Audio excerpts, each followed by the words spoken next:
Happy New Year! Welcome to 2026 and Frugal Days with Danina. I am sitting here in my cozy chair where I start every morning that I'm at home with my coffee, my reading, looking at my budget, going over things for the day, looking at my planner. I sit here with my cats. They're here with me now. Got my coffee here beside me. And I'm going to do a little recap of yesterday's video. I hope that you watched it.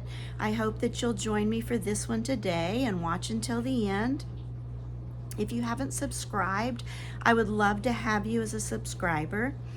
On my channel, I talk about living intentionally, living abundantly on less. I am an early retired teacher living on my teacher's pension, my teacher's retirement. I have always had to try to live frugally. I live in Oklahoma. In Oklahoma, teachers do not make a whole lot, so I've always had to live this way, so adjusting to retirement has not been that big of a leap for me. So I sometimes do day in the life. I do videos on how I stay healthy, videos on my hobbies, videos about my family, videos about my travels. Pretty much just whatever is going on in my retired life. And I hope that you will subscribe and join us for videos. You'll be very welcome here. So yesterday, New Year's Eve, I mentioned that I had been thinking the last couple of weeks or during December about what my goals will be, not my resolutions, but my goals for 2026. And I listed 6 of them specifically. And I mentioned that I may add to that or I may change that throughout the year. I just wanted to do a quick recap about those goals and kind of link them with frugality. What did each of those 6 goals have to do with living a frugal lifestyle, with living abundantly on less? So I'm going to run through them right now. My first one was to set a specific walking goal. And I would encourage you that anytime you set a goal for anything, frugal or otherwise, that you be specific. If you just say, I'm going to exercise more, but you don't say what you're going to do or how you're going to do it or how you're going to pay for it, it's less likely that you might meet that goal because you haven't been you have not been specific about it. Got a little tongue-tied there for a minute. So I specifically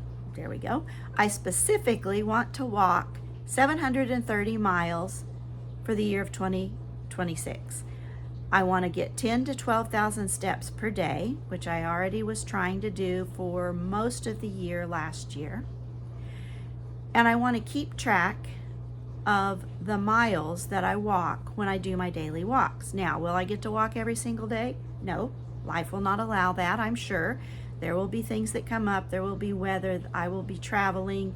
There will be travel days in my camper, those kind of things. But there will also be days where I get more than 2 miles.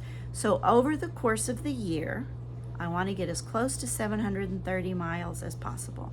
I also want to try to keep my steps anywhere from 8 to 12,000. I would prefer 10 to 12, but got to be realistic.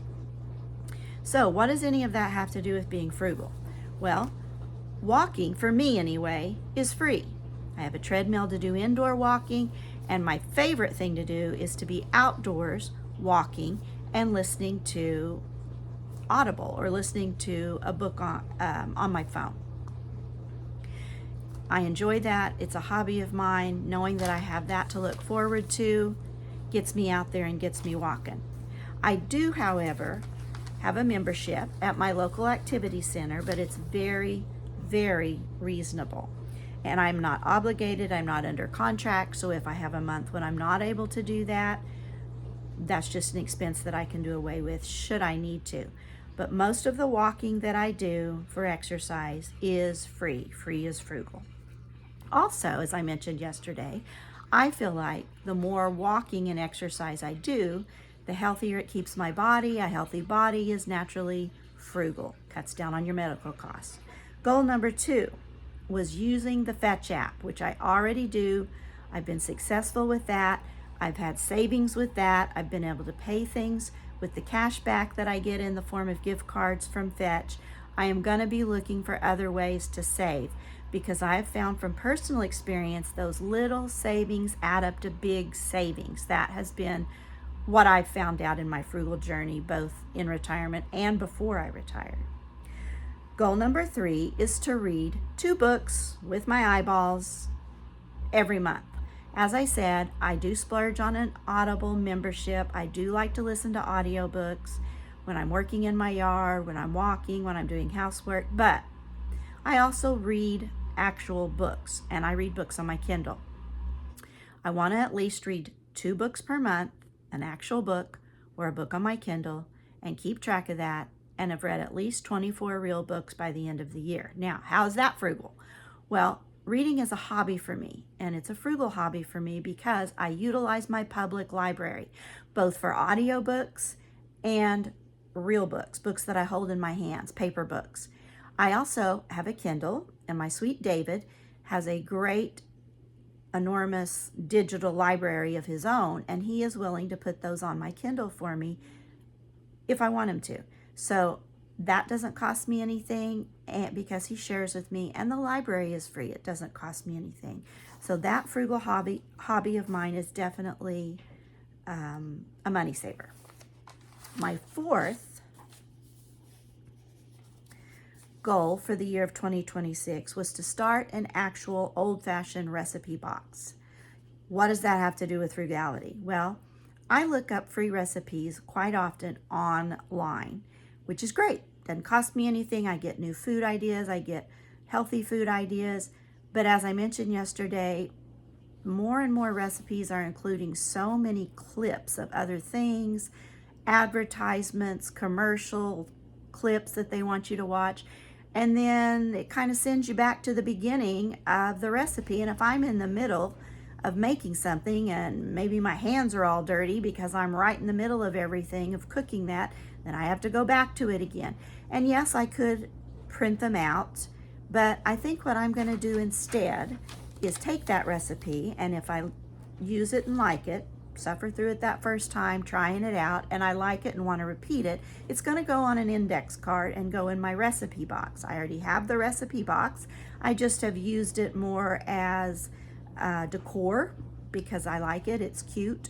But I'm actually going to utilize it now for what it's meant for. So all I'm going to have to do is invest in some index cards and start putting my recipes on that. Then I don't have the frustration when I'm cooking of having to deal with an online recipe that keeps switching all around and I'm losing my place. How is that frugal? Well, then I've got a good supply of recipes at hand for cooking at home. Cooking at home is frugal. Batch cooking is frugal. Freezing those extra leftovers you have is frugal. Saves you money. Not wasting food is frugal. All of those things will be helped by me having a recipe box. Number 5, I am going to make a conscious effort to spend more face-to-face time with my sisters. I mentioned yesterday that I have 2 sisters. We talk almost every day on our phones or on text. We do a sister text almost every day so that we stay in contact. But I realized over the holiday how much joy doing face-to-face visits with them brings me. It just makes me feel happy. And I think the more joy we can bring into our lives is a frugal thing. If I can do face-to-face visits with my friends and family, and that makes me feel happy, happiness is good for my soul. It's good for my brain. It's good for my body. So anything free that I can do that keeps me healthy is a win. It's a frugal win. And I want to invest more face-to-face time with my sisters.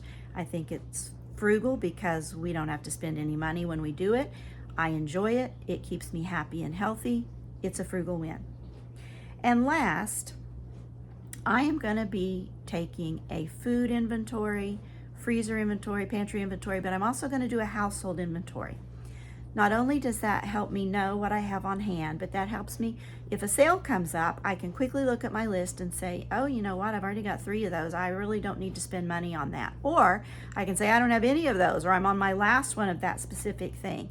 That would be great. I'm going to buy a couple of them because they're on sale. So knowing what I have helps me know when to buy, what to buy, and to hopefully get the best prices that are available. I hope that you have a wonderful New Year's Day. I hope that you'll subscribe and that you'll join me regularly. I was very lax on making videos in December, but I am going to get back on track with lots of things. And one of those things is adding more content to my channel. Please tell me below if you enjoyed this video and if you have set any goals for this new year of 2026 here on January 1st. Thank you for joining me. Have a wonderful day and a wonderful new year.